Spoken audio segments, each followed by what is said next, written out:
John 2. On the third day, a wedding took place at Cana in Galilee. Jesus' mother was there, and Jesus and his disciples had also been invited to the wedding. When the wine was gone, Jesus' mother said to him, "They have no more wine." "Woman, why do you involve me?" Jesus replied, "My hour has not yet come." His mother said to the servants, "Do whatever he tells you." Nearby stood 6 stone water jars, the kind used by the Jews for ceremonial washing, each holding from 20 to 30 gallons. Jesus said to the servants, "Fill the jars with water," so they filled them to the brim. Then he told them, "Now draw some out and take it to the master of the banquet." They did so, and the master of the banquet tasted the water that had been turned into wine. He did not realize where it had come from, though the servants who had drawn the water knew. Then he called the bridegroom aside and said, "Everyone brings out the choice wine first and then the cheaper wine after the guests have had too much to drink, but you have saved the best till now." What Jesus did here in Cana of Galilee was the first of the signs through which he revealed his glory, and his disciples believed in him.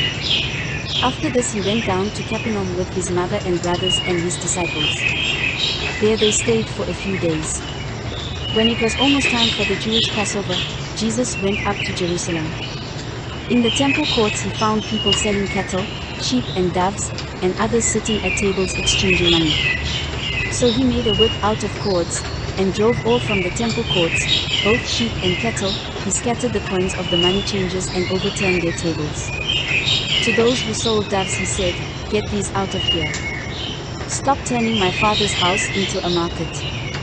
His disciples remembered that it is written, "Zeal for your house will consume me." The Jews then responded to him, "What sign can you show us to prove your authority to do all this?" Jesus answered them, "Destroy this temple, and I will raise it again in 3 days." They replied, "It has taken 46 years to build this temple, and you are going to raise it in 3 days." But the temple he had spoken of was his body. After he was raised from the dead, his disciples recalled what he had said. Then they believed the scripture and the words that Jesus had spoken. Now while he was in Jerusalem at the Passover festival, many people saw the signs he was performing and believed in his name. But Jesus would not entrust himself to them, for he knew all people. He did not need any testimony about mankind, for he knew what was in each person.